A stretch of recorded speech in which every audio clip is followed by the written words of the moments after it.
kasambahay po natin sa pananampalataya. Yan, bilang salamat po sa Diyos, sa mga kapatid na patuloy po na pumalasakit, na ipapalasakit po yung ating mga kapatid. Ano po? Kaya na inuutos sa atin na ibigin natin ating kapwa, lalo na ang ating kasambahay sa pananampalataya. Sa mga nagtunan po natin kapatid na Daniel, mga kapatid, lagi natin pagsumikapan na makagawa ayon sa Espiritu. Ibig sabihin tayo po nananagutan. Kung tayo man po ay gumagawa ng kalooban ng Diyos, always make sure sa ating pong pinakakalooban na ginagawa po natin dito sa pananampalataya na may pag-ibig. Yun lang.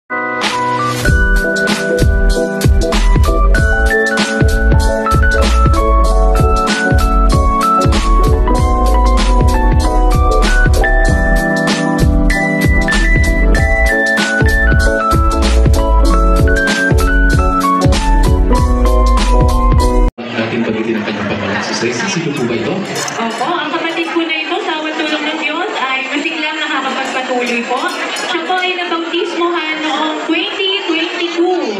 Ayan, ang tulong po ay 3 taon na po sa loob ng iglesia.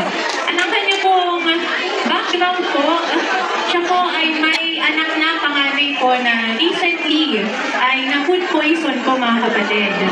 And bagaman hindi po humihiling yung kapatid mismo ng tulong, ngunit sa awat tulong po ng Diyos, yung mga kapatid po natin na nakakaalam po ng kanyang kalagayan ay sila po yung mismo nag-request po para sa kapatid po na ito. Kasi may mga opisyalis po na nangangalaga din po sa kanila, alam po yung kalagayan ng bawat miyembro. At sila naman po nag-recommend, no? Si Stacy. Ito po yung kapatid, si Stacy, Red Marlon. Ito po, kaya. Opo.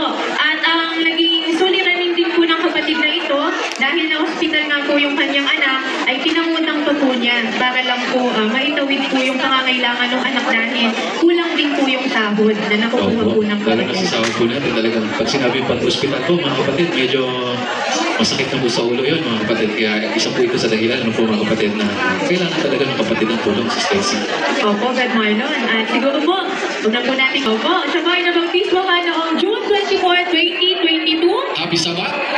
Opo, happy Sabbath po sa kapatid na ito. Mula po sa East 3, tawagin po natin si Sis Jessa. Takbo! Si Sis Jessa. Ayan po. Pinupuntahan na po ng ating kapatid na group servant. Si Sis Jessa para ihatid po dito. Sa FS, diba? Nakita ko siya kanina. Sa FS siya. Salamat po Sis Jessa. Alam ko po ang inyong pagpipilit na mga pagkatuloy. Madalas po din siya sa lokal para makadalo ng pagkakatipon. Nakita po na inyong mga kasama yung pangangailangan. Kaya kayo po ay isa sa napili. Ano po? And po, Sis Jessa, alam niyo po yan na kayo yung isa sa may gagawin po. So, ano po yung mensahe niyo po sa mga kapatid po? Sana sabi, ito yung gagawin sa atin. Lagi po natin idulog sa kanya. Hindi po niya tayo pababayaan. Kuya Daniel, salamat po sa Diyos.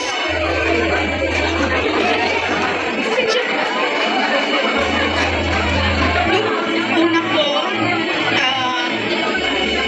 nakita ko na po kayo doon sa Negros pa lang ako.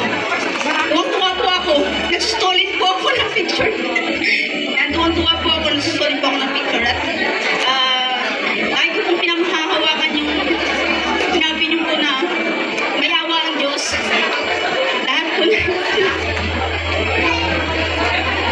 Ano may yung pagsubok? Huwag tayong bibitaw. Kumakit lang. Doktor na ulit. Pero sa awang tulong ng Diyos po, okay na po. Salamat po sa Diyos. At ang po, muna po ng kapatid na Daniel at mga kapatid sa lokal ng Singapore, tanggapin niyo po ang maliit natin na may pagkakalaw sa iyo, Sis Esa. Sige po, so picture po tayo. Naman na. Ayun, nakahanap po siya ng employer. At kakasimula lang po niya ngayong June. May cancer, ano po. Huwag tayo ilagak natin yung pagtitiwala sa Diyos, yung magagawa niya. Hindi yung magagawa natin, doon darating yung saklolo ng Diyos. Ayan, opo, Brad Marlon. Kaya tawagin na po natin, malamang surprise din po to. Surprise? Sa volunteer na nandito. Mga nagpapakain, nagsasaludami din po. Tawagin na po natin ang ating kapatid. Kanya po, ang baptism date. Ito po, July celebrant po siya. July 3, 2022. advance Sabbath anniversary po, si Ceci. Ayan po. Ayan, isa na rin po sa masipag natin kapatid. Tulong Diyos.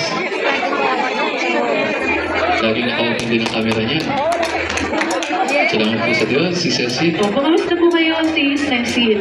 Sa awa ng Diyos po, mabuti naman po at napasabot ng mga pagsubok dito po sa Singapore, especially po sa paghahanap ng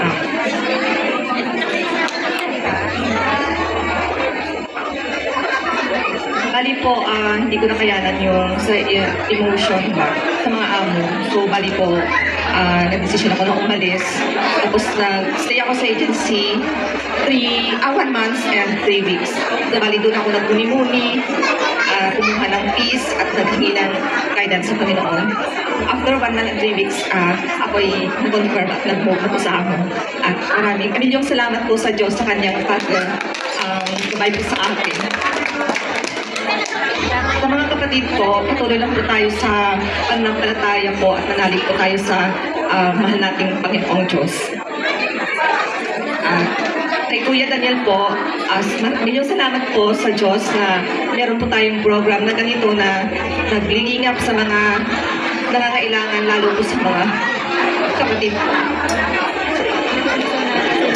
Ayan, sa pagmuna po ng kapatid na Daniel at ang mga kapatid sa mga Singapore, nagkatuloy po Opo, ang handog po assistance po sa sa mga kapatid po natin. Kasi may mga panahon din naman po sa bawat bagay, di ba po? May panahon ng katuwaan, may panahon ng kalungkutan. Opo, at ngayon din naman po, sa parte pong ito na tayo po ay nandito po sa ating wish granting part ay gawin po natin na may kaayusan sa lahat po ng bagay. Opo, at ngayon po, dako na po tayo sa ating susunod po na beneficiary sa pagkakataon pong ito. Yan, ito po ay isang masipag na kapatid. Good morning. Ay, oo, lagi nasa lokal ko. At talagang maagang tumutupad ang kanyang tungkulin nito. Opo, good morning.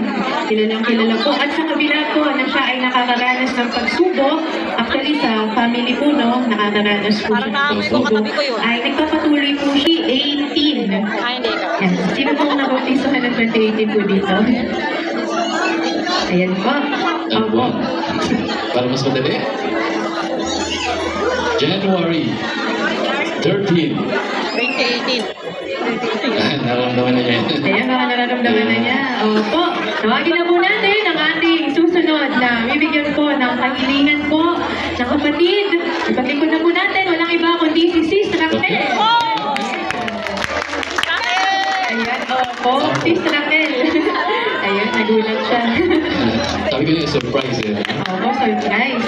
Ang tulong po ng Diyos, sa akin po ay nakakusap din po natin. Talagang mabigat din po pinagdadaanan niya po. Hindi lang na disclose.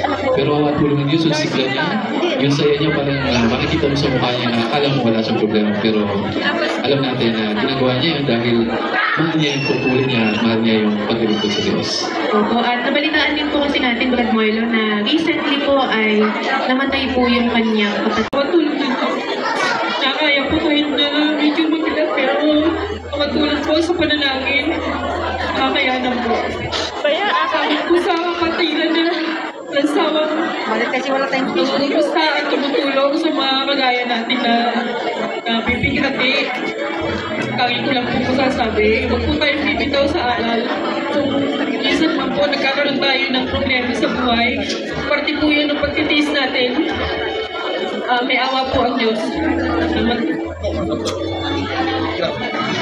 At dahil dyan, Sis Raquel, no? Sa kalang po ng kapatid na Daniel at ng ating mga kapatid sa lokal ng Singapore, tanggapin niyo po ang regalo. Pasalamat po kami sa Diyos dahil nagkaroon po kami ng pagkakataon na mapaglingkuran po kayo. Sana po ay mga gusto niyo yung aming handog sa inyo. Ba't magkarayo kayo? Gaway ba kayo? Walang layo! Magkaway ba? Oh, then lalapit sila sa isa't isa.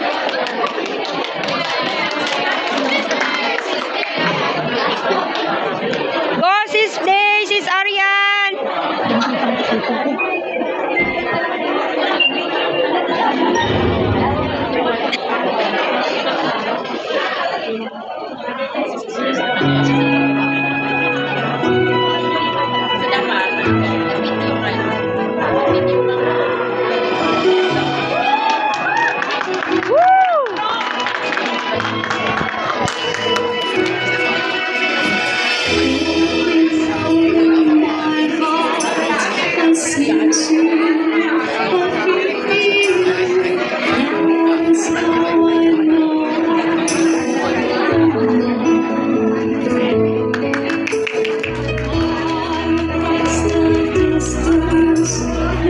Spaces between us, you have come too close to my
like a Hellcat.